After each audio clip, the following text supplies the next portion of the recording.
નમસ્કાર વિદ્યાર્થી મિત્રો, લેક્ચર નંબર 5 સપુષ્પી વનસ્પતિઓમાં લિંગી પ્રજનન. આપણે લાસ્ટ ટાઈમ પરાગરજ સ્ત્રી કેસર આંતર સંબંધ વિશે ટોપિક છે પૂરો કર્યો. આજે આપણે આગળ જોવાનું છે. આગળનો ટોપિક છે કૃત્રિમ સંવર્ધન પદ્ધતિઓ. એની સાથે કાલે આપણે બાહ્ય સંવર્ધન પ્રયુક્તિઓ પણ જોયું હતું લાસ્ટ લેક્ચરમાં. તો એની પછીનો કૃત્રિમ સંવર્ધન પદ્ધતિઓ અથવા તો કઈ રીતના તમે કૃત્રિમ રીતે સંવર્ધન એટલે કે ફલન કરાવી શકો. એવું કરાવવાની જરૂર શું લેવા પડે ભાઈ? શું લેવા કૃત્રિમ સંવર્ધન પદ્ધતિ આપણે ઉપયોગમાં લેવી જોઈએ? તો કે ભાઈ ઈચ્છિત પરાગરજનું જ પરાગાસન પર સ્થાપન થાય અને આપણને ઈચ્છિત લક્ષણો વાળી વનસ્પતિ પ્રાપ્ત થાય અથવા તો ઈચ્છિત લક્ષણો વાળું આપણને ફળ કે બીજ છે પ્રાપ્ત થાય. એના માટે થઈને કૃત્રિમ રીતે સંવર્ધન કરાવવું પડે. આપણે જેવા લક્ષણો જોતા હોય, ફળમાં મીઠાશ જોતી હોય, અમુક ફળનું કદ મોટું જોતું હોય, અમુક ફળ છે બીજ વિનાના જોતા હોય, બીજ વગરના ફળ જોતા હોય, તો એવા બધા લક્ષણો ધરાવતી પરાગરજનો ઉપયોગ કરવામાં આવે અને કૃત્રિમ રીતે એને પરાગાસન પર સ્થાપિત કરવામાં આવે, જેને કૃત્રિમ સંવર્ધન પદ્ધતિઓ કહેવાય. તો એ કરવા માટે પહેલા તો આપણે કુદરતી રીતે જે પરાગનયન થાય છે અટકાવવું પડે. કુદરતી રીતે પરાગનયન છે અટકાવવું પડે. તો એ કઈ રીતના તમે અટકાવી શકો? સપોઝ તમારી પાસે દ્વિલિંગી પુષ્પ હોય, એટલે કે દ્વિલિંગી પુષ્પ ધરાવતી વનસ્પતિ, એમાં તમારે કુદરતી રીતે થતું પરાગનયન અટકાવવું છે. દ્વિલિંગી છે એટલે એમાં પુકેસર હશે, સ્ત્રી કેસર હશે, બંને હશે. તો એમાં તમારે શું કરવાનું? તો કે ભાઈ ચીપિયાની મદદથી જે પરાગાશય અથવા તો પુકેસર તંતુ આખું હળંગ પરાગાશય પરિપક્વ થાય એટલે કે સ્ફોટન પામવા તૈયાર થાય પહેલા જ એને ચીપિયાથી ખેંચી લેવાનું. પરાગાશય ચીપિયા દ્વારા ખેંચી લેવું.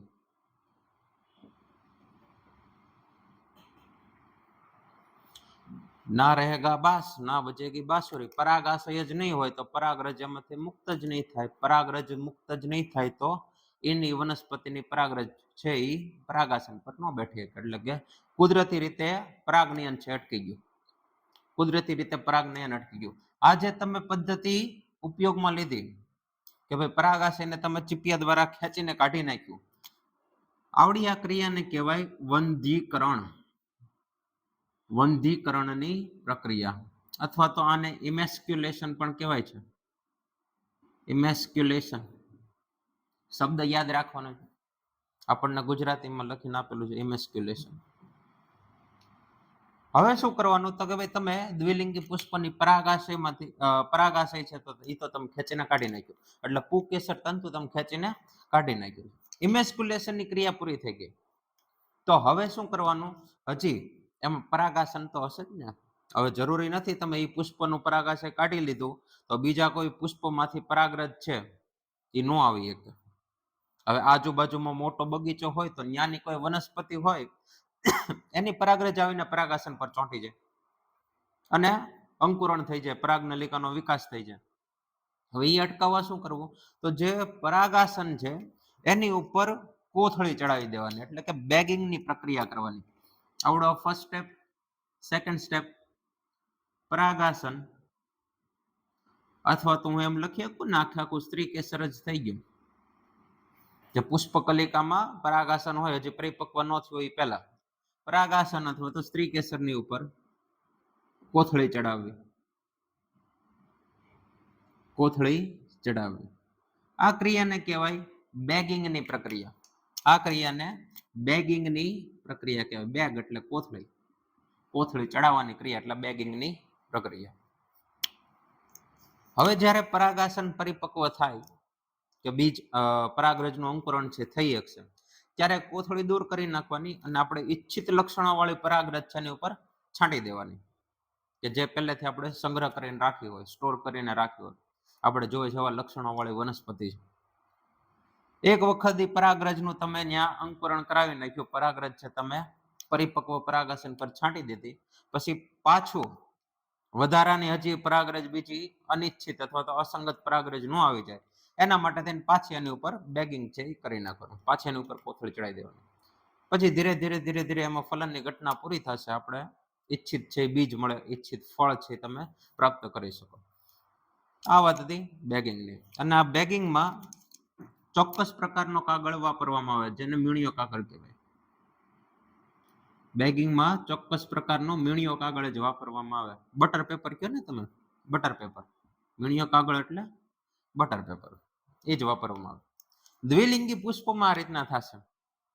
હવે જો એક લિંગી પુષ્પ હોય તો ભાઈ, હે પુષ્પ જો એક લિંગી હોય તો શું કરશો?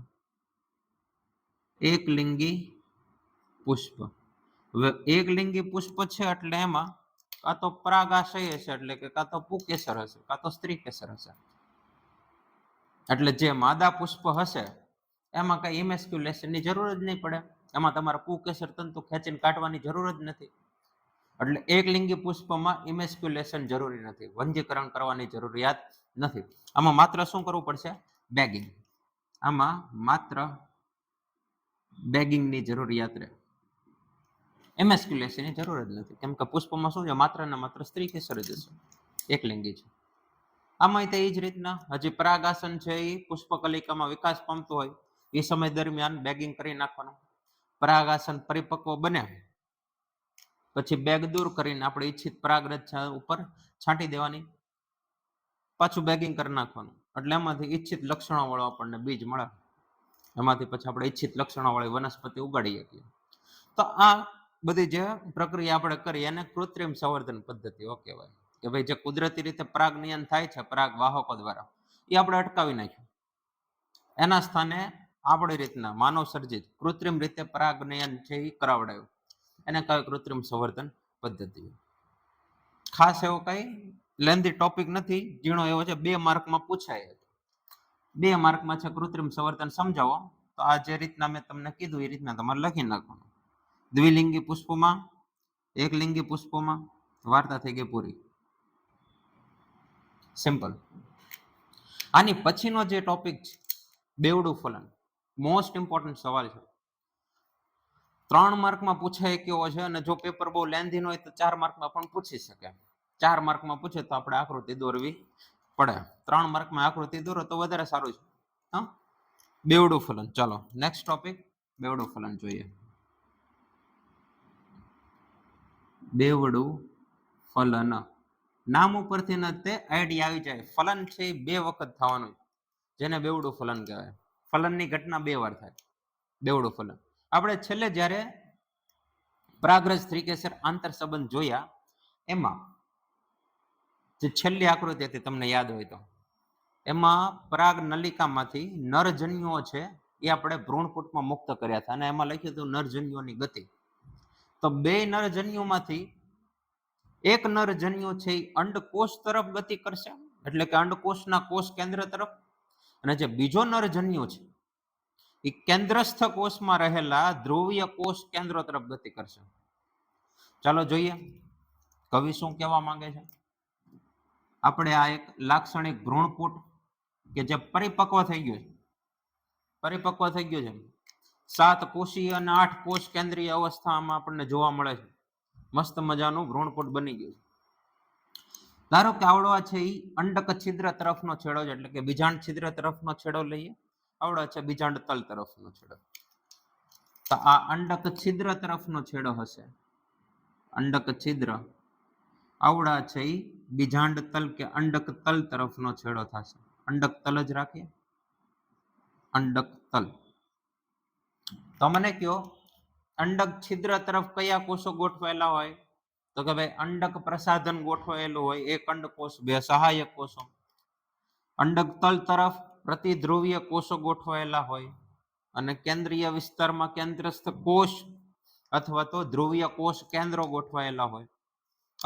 તો આમાં આપણે જે છેલ્લે પરાગરજ સ્ત્રીકેસર આંતર સંબંધ પૂરો થઈ ગયો એની પછીના તબક્કા શરૂ થાય, એટલે અહીંયા સીધો ફલનની ઘટના થશે, સીધી ફલનની ઘટના થશે.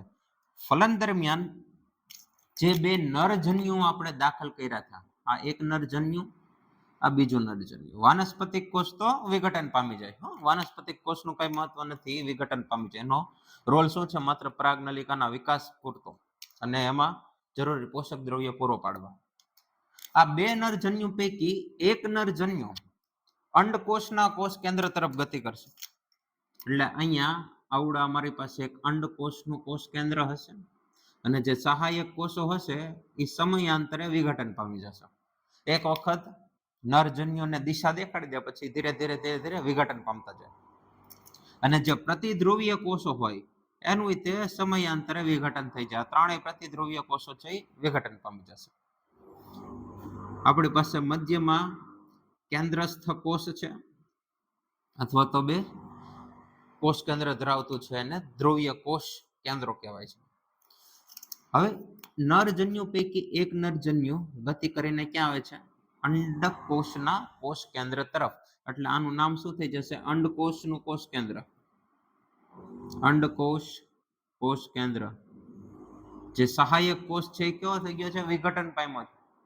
એટલે આને હું કહીશ કે વિઘટનીય સહાયક કોષ. આવડા છે એ કેન્દ્રસ્થ કોષ અને જે બે કોષ કેન્દ્રો છે એ થશે ધ્રુવીય કોષ કેન્દ્રો. ધ્રુવીય કોષ કેન્દ્રો. આ ત્રણેય કોષો કેવા છે? વિઘટન પામતા પ્રતિધ્રુવીય કોષો. વિઘટન પામતા પ્રતિધ્રુવીય કોષો. નામકરણ કઈ અઘરું નથી, બધું એક હરખું જ છે. એક નરજન્યુ અંડકોષના કોષ કેન્દ્ર તરફ ગતિ કરે છે અને નરજન્યુ અને આ કોષ કેન્દ્ર બે કોષ કેન્દ્રનું ફલન થશે. નરજન્યુની પ્લોઇડી શું છે ભાઈ? તો કે ભાઈ એન રંગસૂત્રો એકકીય છે. અંડકોષ એ તે એકકીય જોવાનો, કેમ કે બંને કેવા છે? લિંગી કોષો છે. આ બંનેનું ફલન થઈ આપણને એક કોષ મળ્યો. આની પ્લોઇડી હવે શું હશે? આ એન બે એન ભેગા થયા અને 2n વાળો એક કોષ મળે. આને કહેવાય યુગ્મનજ. યુગ્મનજ અથવા તો ફલિતાંડ. ફલિત અંડકોષ, ફલિતાંડ અથવા તો યુગ્મનજ. તો આવડી આ જે ઘટના થઈ બે એકકીય કોષ કેન્દ્રનું ફલન થવાની ઘટના, આ ઘટનાને કહેવાય સંયુગ્મન. સંયુગ્મનની અંતિમ નિપજ દ્વિકીય યુગ્મનજ છે. સંયુગ્મનની અંતિમ નિપજ શું છે? દ્વિકીય યુગ્મનજ, જેની પ્લોઇડી 2n છે. હવે બીજો નરજન્યુ બે વરરાજા પર્ણવાદ નીકળ્યા હતા ભાઈ. આ બે વરરાજા પર્ણવાદ નીકળ્યા, પણ એક અંડકોષ હતો. આ ભાઈના લગ્ન તો થઈ ગયા, એ ભાઈ તો પરણી ગયા, ફેરા ફેરાઈ ગયા. હવે શું કરવું? આ ભાઈ કે અંડકોષ તો એક જ હતો, દુલ્હન તો એક જ હતી, હવે શું કરવું? તો ઘરના કે ભાઈ ધીરજ રાખ, મળી જાય, સમૂહ લગ્ન છે, કંઈક ને કંઈક તારું સેટિંગ થઈ જશે. થોડોક સમય એને ધીરજ રાખી અને આગળ થોડાક માંડવામાં આગળ હાલ્યા તો ખબર પડે, અચ્છા આપણી દુલ્હન તો અહીંયા છે, એની દુલ્હન છે, આ બીજા નરજન્યુની દુલ્હન છે. અને એને ધીરજ રાખી એટલે બે કોષ કેન્દ્ર વાળું ધ્રુવીય કોષ કેન્દ્ર ધરાવતું કેન્દ્રસ્થ કોષની સાથેનું ફલન થશે. તો આ ફલનની બાદ અહીંયા જે ફલન થશે આના આપણે અહીંયા લખી નાખીએ. આવડા ફલન બાદ હવે જે નિપજ મળશે કેવી હશે તમે જુઓ. ધ્રુવીય કોષ કેન્દ્રો બે છે. આ એક કોષ કેન્દ્ર જેની પ્લોઇડી 1, બીજો કોષ કેન્દ્ર એની પ્લોઇડી n. નરજન્યુ એની પ્લોઇડી n, એટલે કે 3 એકકીય કોષ કેન્દ્રોનું જોડાણ થશે. 3 એકકીય કોષ કેન્દ્રનું જોડાણ થશે અને એક મસ્ત મજાનો કોષ છે એનું નિર્માણ થાય. કોષ કેન્દ્ર બને પછી કોષનું નિર્માણ થાય. આની પ્લોઇડી શું હોય? તો કે ભાઈ 3n, ત્રિકીય કોષ કેન્દ્ર બન્યું. ત્રિકીય કોષ કેન્દ્ર, જેના કારણે આ ઘટનાને ત્રિકીય જોડાણ કહેવાય. ત્રિકીય જોડાણ. ત્રિકીય જોડાણ. ત્રિકીય જોડાણ. તો આ સંપૂર્ણ જે હતું એને કહેવાય છે બેવડું ફલન. હવે તમને ટેક્સ્ટમાં જે કેન્દ્રસ્થ કોષ છે એના માટે જે એક શબ્દ વાપર્યો છે દ્વિતીયક કોષ કેન્દ્ર. આપણે યાદ રાખવાનું ભાઈ, દ્વિતીયક કોષ કેન્દ્ર, આ નામે આપણે યાદ રાખવાનું, મગજમાં રાખવાનું. દ્વિતીયક કોષ કેન્દ્ર કોને કીધું? કેન્દ્રસ્થ કોષને. ધ્રુવીય કોષ કેન્દ્ર ધરાવતા કોષને દ્વિતીયક કોષ કેન્દ્ર એવું નામ આપ્યું છે. બાય ન્યુક્લિએટેડ ન્યુક્લિયાઈ એવું નામ આપેલું છે. આપણે યાદ રાખવાનું છે. તો આ વસ્તુ હતી બેવડું ફલન. હવે બેવડું ફલન થવાનું કારણ શું, અથવા તો એનું મહત્વ શું છે? અવરોધ બીજધારીમાં મોટા ભાગે લગભગ બેવડું ફલન જ જોવા મળે. તો એનું કારણ શું છે, અથવા તેનું મહત્વ શું છે? તો આવડો જે ત્રિકીય જોડાણ પામીને આવડો જે કોષ બને છે ત્રિકીય જોડાણ બાદ, સૌથી પહેલા મેં કીધું શું બનશે? કોષ કેન્દ્ર બનશે. ત્રિકીય કોષ કેન્દ્ર હશે. ત્રિકીય કોષ કેન્દ્ર. આ જે ત્રિકીય કોષ કેન્દ્ર બને છે, બે ધ્રુવીય કોષ કેન્દ્રો, એક નરજન્યુનું ત્રિકીય જોડાણ થઈને આને કહેવાય પ્રાથમિક ભ્રૂણપોષ કોષ કેન્દ્ર. કેમ કે આમાંથી આગળ ભવિષ્યમાં જઈને શું બનવાનું છે? ભ્રૂણપોષ બનશે. આમાંથી ભ્રૂણપોષનું નિર્માણ થશે. પણ અત્યારે પહેલા શું બન્યું છે? કોષ કેન્દ્ર બન્યું છે. પછી એની ફરતે કોષરસ પટલ કોષ દિવાલનું નિર્માણ થાય અને ભ્રૂણપોષ કોષ બને. અત્યારે કોષ કેન્દ્ર બન્યું છે. પ્રાથમિક એટલે પ્રાઇમરી, ભ્રૂણપોષને કહેવાય એન્ડોસ્પર્મ, કોષ કેન્દ્રને કહેવાય ન્યુક્લિયસ. તો આનું શોર્ટ ફોર્મ શું થઈ ગયું? ટૂંકું નામ પ્રાઇમરી એન્ડોસ્પર્મ ન્યુક્લિયસ, PEN. આ નામ યાદ રાખવાનું છે, PEN, પ્રાથમિક ભ્રૂણપોષ કોષ કેન્દ્ર. સમયાંતરે કોષ કેન્દ્ર છે એમાંથી વિકાસ થઈ અને કોષોનું નિર્માણ થશે. આમાંથી શું બનવાના છે? કોષો બનવાના છે. એટલે પહેલો જે કોષ બનશે એનું નામ શું થશે? પ્રાથમિક ભ્રૂણપોષ કોષ. કોષ કેન્દ્રમાંથી કોષ બને. જેમાંનું નામ થયું એમાંનું નામ થશે પ્રાઇમરી એન્ડોસ્પર્મ કોષ, એટલે સેલ, PEC. PEN ની પ્લોઇડી શું હોય? ત્રિકીય છે, એટલે આ ભાઈ હશે 3N. પ્રાથમિક ભ્રૂણપોષ કોષ PEC ની પ્લોઇડી શું હોય? આમાંથી જ આવ્યું છે, આની પ્લોઇડી તે 3N. નરજન્યુ N, અંડકોષ N, સહાયક કોષો N, ધ્રુવીય કોષો N, કેન્દ્રસ્થ કોષ 2N, યુગ્મનજ 2N, ત્રિકીય કોષ કેન્દ્ર વાળું PEN 3N, PEC 3N.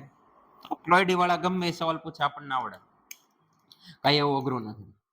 હવે આનો વિકાસ થઈને ભ્રૂણપોષ પેશી બનશે. આનો વિકાસ કોષોનો સમૂહ એટલે પેશી બનવાની છે, ભ્રૂણપોષ પેશી બનશે. એનું કામ શું, મહત્વ શું, આપણે એ વાત કરવાની છે.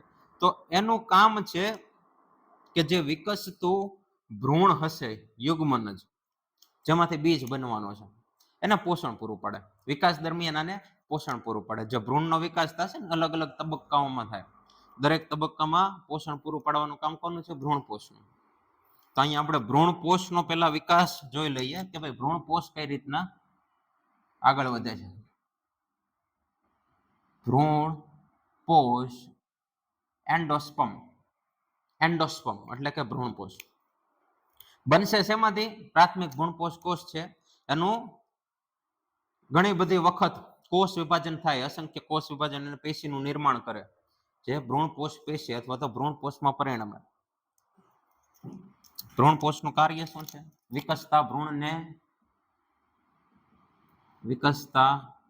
ભ્રૂણને પોષક ઘટકો પૂરા પાડશે. પોષક ઘટકો પૂરા પાડે એટલે તમે એમ કહીએ કે ભ્રૂણપોષ બીજું કાંઈ નથી. શું છે? સંચિત ખોરાક. આમાં સંચય થયેલો, સંગ્રહ કરેલો ખોરાક છે, સંચિત ખોરાક કે જે વિકસતા ભ્રૂણને પોષણ પૂરું પાડે. આપણને બધાને ખબર છે, ખબર ન હોય તો જાણીએ, ભ્રૂણમાંથી આગળ જતા બીજનું નિર્માણ થશે. બીજનું નિર્માણ થશે એટલે કે યુગ્મનજ છે યુગ્મનજ જ આગળ જઈને શું બનાવશે? ફલિતાંડમાંથી ભ્રૂણ બનાવશે. અને આવડું આખું જે અંડક છે, આખું અંડકમાંથી જ એમ કહી શકું કે બીજમાં પરિણમે. આખું અંડક છે એ બીજમાં પરિણમે, બાકી બધા કોષો તો વિઘટન પામશે. અંડકનું રૂપાંતરણ બીજમાં થાય. અંડક આવેલું ક્યાં છે ભાઈ? તો કે બીજાશયમાં અથવા તો અંડાશયમાં. એટલે બીજાશય છે એનું રૂપાંતરણ થશે આપણા ફળમાં. ધીરજના ફળ મીઠા. આટલી બધી આપણે ધીરજ ધરી છેલ્લે આપણને ફળ મળશે. હા, પહેલા આપણે નિર્માણ કોનું કરવાનું છે? બીજનું. અંડકનું રૂપાંતરણ થશે બીજમાં, બીજાશયનું રૂપાંતરણ થાય ફળમાં. કીધું હતું ને, બીજાશય અંડાશયની અંદર કોટર છે, કોટરની અંદર અંડક છે, અંડકની અંદર ભ્રૂણપૂટ છે. આ આકૃતિ ભ્રૂણપૂટની છે. ક્યાં આવેલું હોય? અંડકમાં આવેલું છે. અંડકમાં આવેલું. વિકસતા ભ્રૂણને પોષક ઘટકો પૂરા પાડે ભ્રૂણપોષ. હવે ઘણી વખત એવું થાય કે જે ભ્રૂણપોષ છે એમાં માત્ર ને માત્ર કોષ કેન્દ્રનું જ વિભાજન થાય, કોષનું નિર્માણ જ ન થાય. કોષનું નિર્માણ જ ન થાય એટલે આખો જે ભ્રૂણપોષ છે એ કેવો બને? કોષ કેન્દ્રીય ભ્રૂણપોષ. કેવો બને? કોષ કેન્દ્રીય ભ્રૂણપોષ.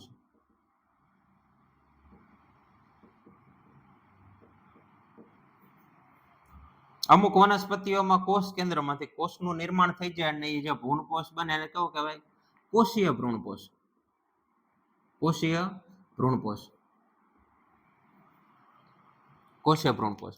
એટલે આ બે પ્રકાર થઈ ગયા ભ્રૂણપોષના. હજી એક છે હેલોબિયલ ભ્રૂણપોષ. આપણે સિલેબસમાં નથી, નામ યાદ રાખજો.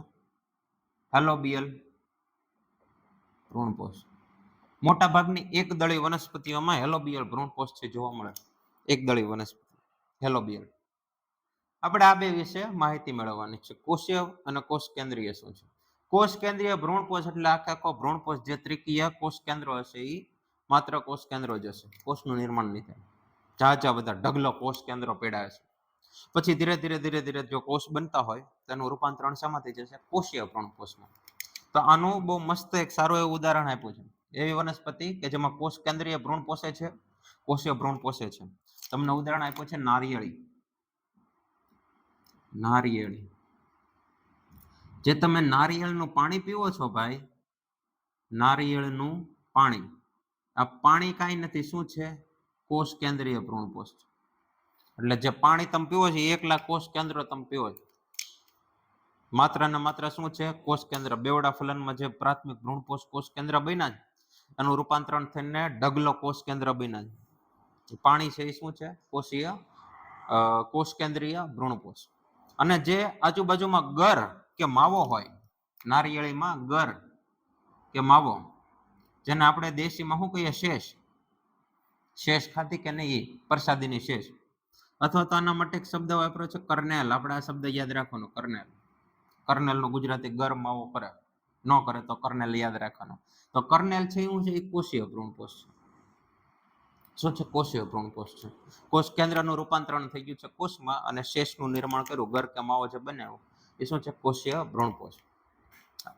યુગ્મનજ તો હજી અંદર હશે, નાળિયેરમાં અંદર હોય અંડકોષ, યુગ્મનજ બીજ એનું. તો નાળિયેરનું પાણી છે એ અથવા તો નારિયેળ વનસ્પતિ છે એ બહુ સારું એવું એક્ઝામ્પલ છે. એમાં કોષ કેન્દ્રીય કોષીય બંને જોવા મળે છે. ઘણી વનસ્પતિમાં એવું થાય ભાઈ કે જે ભ્રૂણપોષ છે એ વિકસતા બીજ દ્વારા સંપૂર્ણ રીતે વપરાઈ જાય. ભ્રૂણપોષ વિકસતા બીજ દ્વારા સંપૂર્ણ રીતે વપરાઈ જશે. ભ્રૂણપોષ સંપૂર્ણપણે વપરાઈ જાય.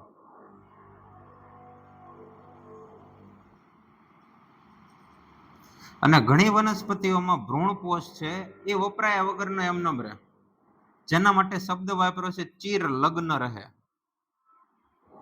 હવે આ લગ્ન ને આ લગ્ન કઈ લેવા દેવા નથી. ચીર લગ્ન, પરસિસ્ટન્ટ. ચીર લગ્ન રહે, પરસિસ્ટન્ટ.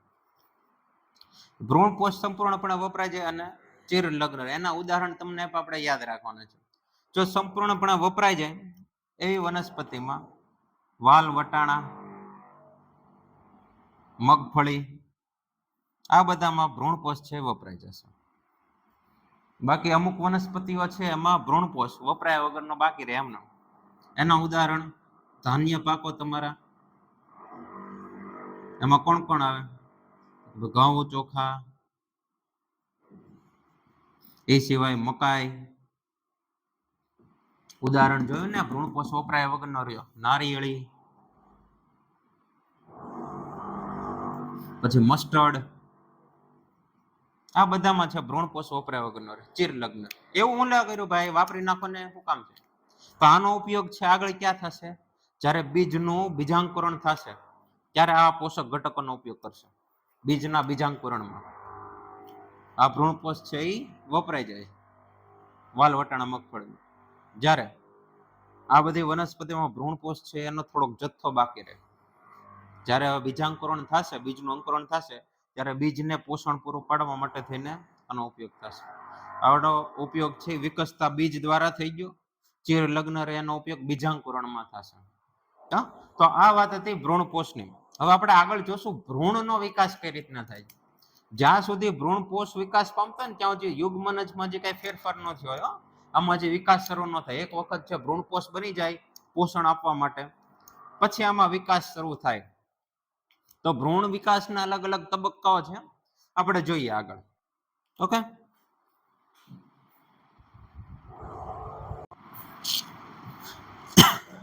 ચાલો હવે ભ્રૂણનો વિકાસ આપણે જોઈએ. ભ્રૂણપોષનું નિર્માણ થઈ જાય પછી ભ્રૂણ જનન છે શરૂ થાય. હવે એકદળી ભ્રૂણ હોય અથવા તો એકદળી વનસ્પતિ હોય કે દ્વિદળી વનસ્પતિ, એમાં શરૂઆતના જે ભ્રૂણ જનનના તબક્કા છે એ બેમાં સરખા છે લગભગ. પછી પરિપક્વતાએ અલગ અલગ ભ્રૂણ છે તમને જોવા મળે. ભ્રૂણ જનનના અલગ અલગ તબક્કાઓ છે. સૌથી પહેલા ફલિતાંડ છે એ પૂર્વ ભ્રૂણમાં રૂપાંતરિત થાય. પછી એમાંથી ગોળાકાર ભ્રૂણ બનશે, હૃદયાકાર ભ્રૂણ બને, પછી પુખ્ત ભ્રૂણ બને. પુખ્તતાએ દ્વિદળી ભ્રૂણ, એકદળી ભ્રૂણ, બેમાં અલગ અલગ આકાર છે તમે જોઈ શકો. અલગ અલગ એની રચનાઓ છે જોઈ શકાય. તો સૌથી પહેલા આપણે ભ્રૂણ જનન જોઈએ. ભ્રૂણ જનનની શરૂઆત ક્યાંથી થશે? તો કે ભાઈ ફલિતાંડમાંથી. ફલિતાંડ આપણે જે બનાવ્યું છે અથવા તો યુગ્મનજ, ફલિતાંડ છે અલગ અલગ તબક્કાઓમાં વિભાજિત થવા મળશે. કોષ વિભાજન શરૂ થઈ જશે. એમાં સૌથી પહેલા આપણને પૂર્વ ભ્રૂણ મળશે કે આમાંથી ભ્રૂણનો વિકાસ થવાનો છે. હવે આ આગળ જેને શું બનશે? ભ્રૂણ બનશે, જેને પૂર્વ ભ્રૂણ કહેવાય. પૂર્વ ભ્રૂણ છે પછી આગળ વિકાસ પામીને ગોળાકાર અને હૃદયાકાર આવા અલગ અલગ આકારોમાં વિભેદિત થાય અને છેલ્લે આપણને પુખ્ત ભ્રૂણ છે એ જોવા મળે. આ પુખ્ત ભ્રૂણ છે પરિપક્વતાએ દ્વિદળીનું અને એકદળીનું અલગ અલગ હોય. એની રચના, આકાર, અંદરના અલગ અલગ રચનાઓ છે એ બધી અલગ અલગ હશે બંનેમાં. પૂર્વ ભ્રૂણ છે એ ફલિતાંડમાંથી બને. ફલિતાંડ શું છે ભાઈ? 2n વાળો એક કોષ છે. 2n દ્વિકીય કોષ છે જેનું રૂપાંતરણ છે એ પૂર્વ ભ્રૂણમાં થશે. એટલે 1 માંથી 2 કોષ થાય, 2 માંથી 4 કોષ થાય, 4 માંથી 8 કોષ થાય. અલગ અલગ કોષો છે જોવા મળે. આ જે 2 કોષો બન્યા એમાંનો એક કોષ છે એને તલસ્થ કોષ કહેવાય. તલ પ્રદેશમાં, બીજાંડ તલની વાત નથી, એ અલગ છે. તલ પ્રદેશમાં એટલે તળિયે પડ્યો હોય. અને બીજો કોષ છે એને અધોવર્ધ કોષ કહેવાય અથવા અગ્રસ્થ કોષ કહેવાય. આવડા છે અને હું અગ્રસ્થ કોષ કહીશ અને આવડો છે એ તલસ્થ કોષ.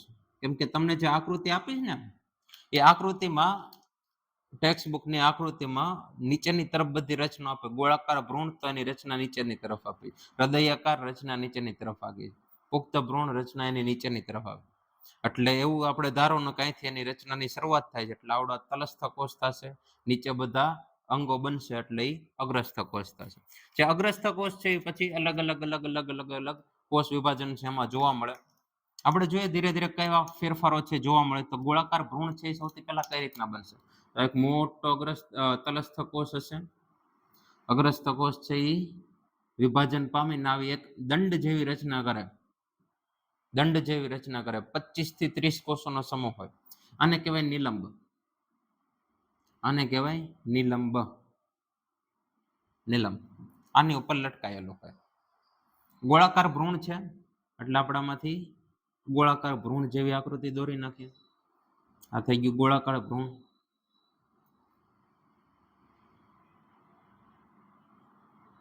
આ બધા અંદર એના કોષો છે, પણ કેવા ગોઠવાયેલા છે? ગોળાકાર ગોઠવાયેલા છે, નિલંબની ઉપર ગોઠવાયેલા છે. નિલંબનો વિકાસ ક્યાંથી થયો છે? તો ભાઈ તલસ્થ કોષમાંથી વિકાસ પામ્યું છે. આ થઈ ગયું ગોળાકાર ભ્રૂણ. આકાર છે ગોળાકાર એટલે એને ગોળાકાર ભ્રૂણ કહી દીધું. એમાં કઈ મોટું રોકેટ સાયન્સ નથી. આ થઈ ગયું ગોળાકાર ભ્રૂણ. રેડી?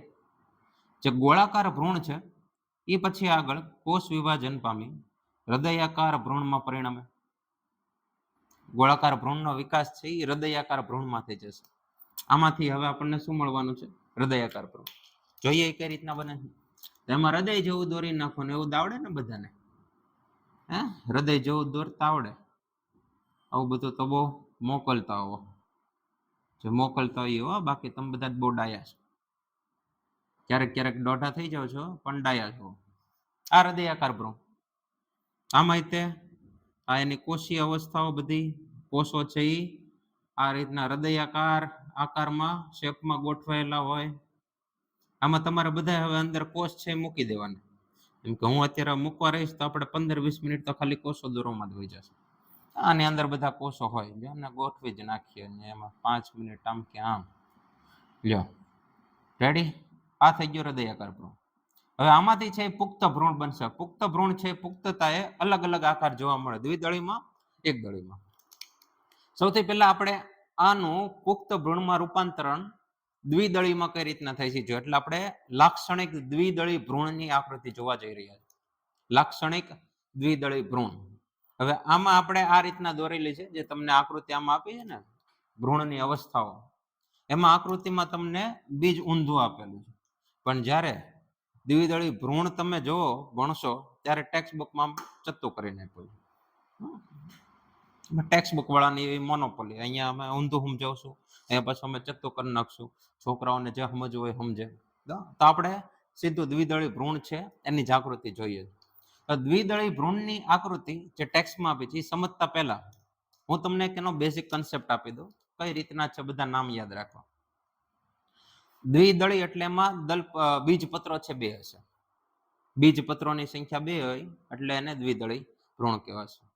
એટલે તમે એને બીજાવરણ પણ કહી શકો.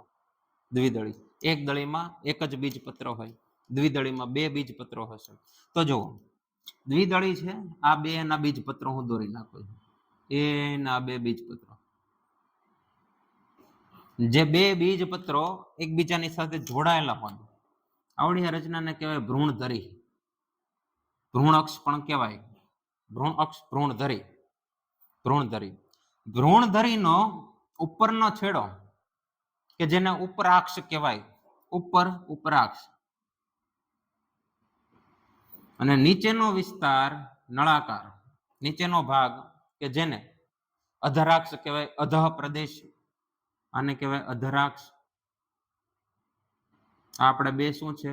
બીજપત્રો છે, બીજપત્રો. હવે ઉપરાક્ષ છે એ ભવિષ્યમાં આગળ છે વિકાસ પામીને કોનું નિર્માણ કરશે? તો કે ભાઈ વનસ્પતિમાં ઉપરની તરફ જે હોય એનું. તો કે ભાઈ પ્રકાંડ બનવાનું હોય, પ્રકાંડ બને. અને અધરાક્ષ છે એ નીચેની તરફ હશે, જમીનમાં, ભૂમિમાં. તો જમીનમાં કોનું નિર્માણ થવાનું? તો કે ભાઈ મૂળનું થવાનું. તો મૂળને લગતી રચનાઓ છે બધી અધરાક્ષમાંથી નીકળશે. તો ઉપરાક્ષ છે એ વિકાસ પામીને શું બનાવશે? તો કે ભાઈ આમાંથી બનશે ભ્રૂણનો અગ્ર ભાગ કહું તો એને ભ્રૂણાગ્ર કહેવાય. પ્રકાંડ બનવાનો, પ્રકાંડનો અગ્ર ભાગ એટલે એને પ્રકાંડાગ્ર કહેવાય, પ્રકાંડાગ્ર. અથવા તો આના માટે એક શબ્દ છે આદિસ્કંદ. આદિસ્કંદ પણ એને કહેવાય. તો કે ભાઈ અધરાક્ષમાંથી શું થશે? અધરાક્ષમાંથી મૂળ પ્રદેશ. તો કે ભાઈ ભ્રૂણ મૂળ કહી દો એને, અથવા તો મૂળનો અગ્ર ભાગ મૂલાગ્ર. આમાંથી શું મળવાનું છે? મૂળ તંત્ર, એટલે આને આદિ મૂળ પણ કહેવાય. આદિ મૂળ, આદિસ્કંદ, આદિ મૂળ. તો આ દ્વિદળી વનસ્પતિમાં તમે આ રીતના એની બેઝિક પેલા આકૃતિ યાદ રાખવાની. પછી જે તમને ટેક્સ્ટમાં આપી છે આપણે એ સમજીએ. તો કે ભાઈ આવડા જે ભ્રૂણ અક્ષનો ભાગ છે, ભ્રૂણધરી, એને હું પેલા ડ્રો કરું છું.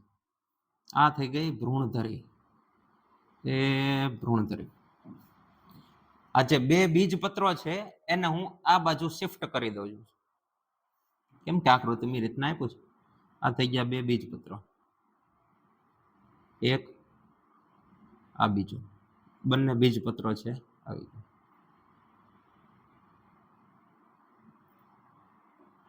બંને બીજપત્ર. તો આવડો નીચેનો ભાગ થશે ભ્રૂણધરીનો નીચેનો ભાગ. તો આને હું અધરાક્ષ કહી શકું. હા, અધરાક્ષ થશે. ઉપર ઉપરાક્ષ હશે. ઉપરાક્ષમાંથી શું બનવાનું છે? ભ્રૂણાગ્ર. તો આવડા ભાગમાંથી શું બનશે? ભ્રૂણાગ્ર. આનું નામ ભ્રૂણાગ્ર થઈ ગયું. આ બંને શું છે? આપણે બીજપત્રો દોર્યા છે. બંને બીજપત્રો થઈ ગયા. એક બીજું. અહીંથી શું બનશે? મૂલાગ્ર. આનું નામ મૂલાગ્ર થઈ ગયું. સિમ્પલ. હવે દ્વિદળી વનસ્પતિમાં મૂલાગ્રની આગળના વિસ્તારમાં કોષોનો સમૂહ હોય કે જે મૂલાગ્રને રક્ષણ આપે. મૂલાગ્રના કોષોને રક્ષણ. કેમ કે આ જમીનમાં અંદર આગળ વધવાના. તો જમીનમાં કાંકરી હોય, માટી હોય, એનાથી આ કોષોનું રક્ષણ કરવા માટે થઈને આમાં મૂળ ટોપની રચના હોય. મૂળ ટોપ. મૂળ ટોપની રચના છે આમાં જોવા મળે. આ મૂળ ટોપ. મૂળ ટોપ. મૂળ ટોપ. મૂળ ટોપ. તો હવે એક દળીમાં કઈ રીતના ભ્રૂણ વિકાસ થાય એમાં આ જ આકૃતિ આપણે સમજવાની. આ સમજાઈ જશે તો ટેક્સ્ટ બુકની આકૃતિ સમજાઈ જશે. એ થોડીક તમને કોમ્પ્લિકેટેડ આપી પણ આપણે બહુ મસ્ત સારી રીતે ઇઝી વેમાં દોરશું. હવે આપણે વિકાસ કરીએ છીએ હૃદયાકાર ભ્રૂણમાંથી પુખ્ત ભ્રૂણ એક દળીનો. હવે એક દળીમાં બીજપત્ર એક જ હશે. તો આ હું અહીંયા બીજપત્ર દોરી નાખું. એક બીજપત્ર અને આવડી આ થઈ જશે બીજપત્રની ભ્રૂણધરી.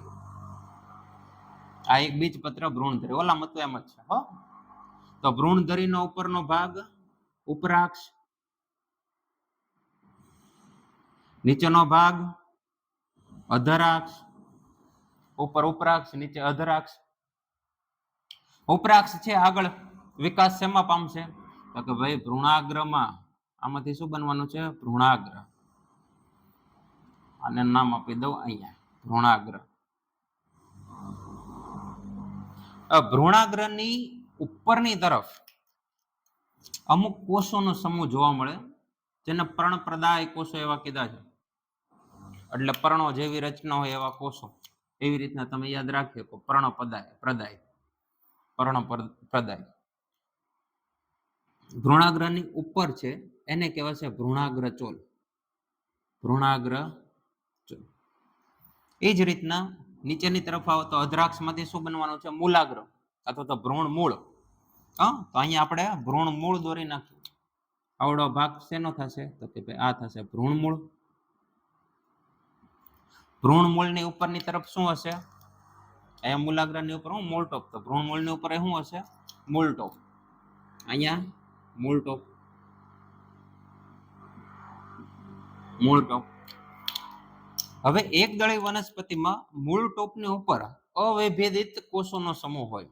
અવિભેદિત, જેમાં જે વિભેદન નથી થયું, સતત કોષ વિભાજન થાય છે એવા કોષોનો સમૂહ. એ કોષોના સમૂહને કહેવાય ભ્રૂણ મૂળ ચોલ. આની ઉપર આવશે અહીંયા ભ્રૂણ મૂળ ચોલ. અને આવડો જે બીજપત્ર છે ને, બીજપત્ર છે સાઈડમાં, એટલે કે પાર્શ્વીય સ્થાને ગોઠવાયેલું. પાર્શ્વ સ્થાને, બાજુમાં, સાઈડમાં પાર્શ્વ સ્થાને ગોઠવાયેલું.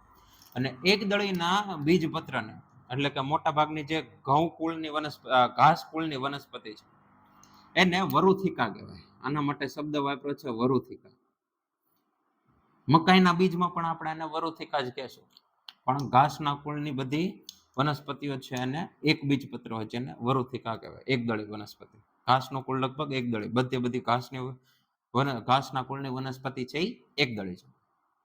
આને વરુથિકા કહેવાય. તો હવે આવડી આ જાગૃતિ આપણે ટેક્સ્ટમાં આપી રીતના દોરવાની છે. આ બધા આપણે નામકરણ છે એ શીખી ગયા. ઉપરાક્ષમાંથી ભ્રૂણાગ્ર, ભ્રૂણાગ્રની ઉપર ભ્રૂણાગ્ર ચોલ, પર્ણપ્રદાય. અધરાક્ષમાંથી ભ્રૂણમૂળ, ભ્રૂણમૂળની ઉપર રક્ષિત, મૂળ ટોપ. પણ એક દળીમાં મૂળ ટોપની ઉપર અવિભેદિત કોષોનો સમૂહ જેને ભ્રૂણમૂળ ચોલ કહેવાય. તો આપણે ભ્રૂણધરીથી શરૂઆત કરીએ. સાઈડમાં આપણે વરુથિકા દોરશું. ચાલો, આવડો હું ભાગ પહેલા ઉપરાક્ષનો દોરી નાખું કે ઉપરાક્ષમાંથી શું બનવાનું છે? ભ્રૂણાગ્ર બનવાનું છે. આવડો ઉપરાક્ષ થઈ ગયું. આમાંથી બનશે ભ્રૂણાગ્ર. આવડા ભાગને હું નામ આપી દઉં ભ્રૂણાગ્ર. ભ્રૂણાગ્ર. ભ્રૂણાગ્રની ઉપર શું હશે? ભ્રૂણ મૂળ ચોલ.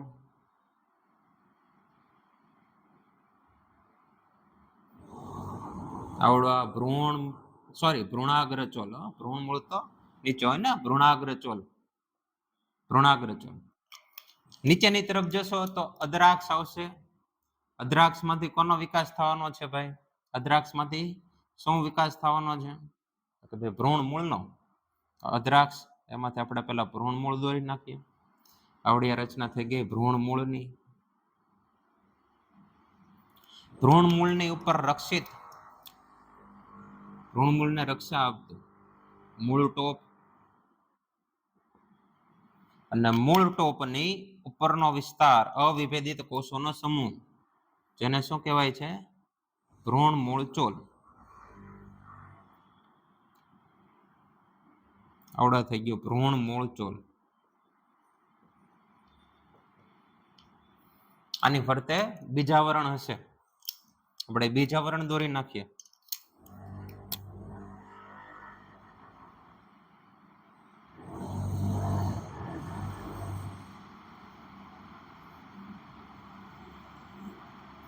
હા, થઈ ગયું બીજાવરણ. અને આવડી જે વરુથિકા છે, એક બીજપત્ર, અહીંયા પાર્શ્વીય સ્થાને હોય, આપણે પાર્શ્વીય સ્થાને વરુથિકા દોરી નાખીએ ભાઈ.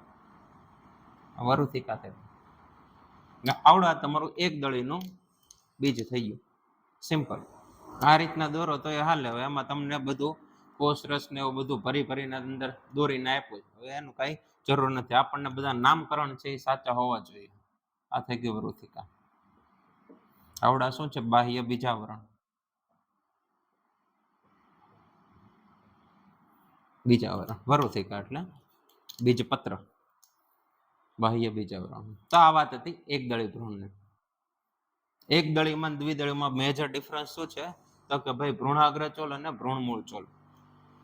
ભ્રૂણાગ્ર ચોલ છે એ પર્ણપ્રદાય રચના ધરાવે છે. ભ્રૂણ મૂળ ચોલ છે અવિભેદિત કોષોનો સમૂહ છે.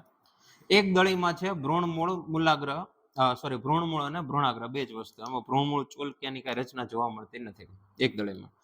આ વાત હતી ભ્રૂણના વિકાસની. સંપૂર્ણ એક દળી અને દ્વિદળીનો વિકાસ કઈ રીતના થાય છે? શરૂઆતના તબક્કાઓ સરખા, ગોળાકાર, હૃદયાકાર. પછી પુખ્ત ભ્રૂણ બને ત્યારે રચનામાં ફેરફાર છે જોવા મળે. હવે તમારે ટેક્સ્ટ બુકની આકૃતિ તમને ફાવે તો તમે બેઠી એ દોરી શકો. આ રીતના આકૃતિ દોરો તો એ બકે. હા, એમાં કઈ ખોટું નથી. ચાલો હવે નેક્સ્ટ ટોપિક આપણે જોઈએ.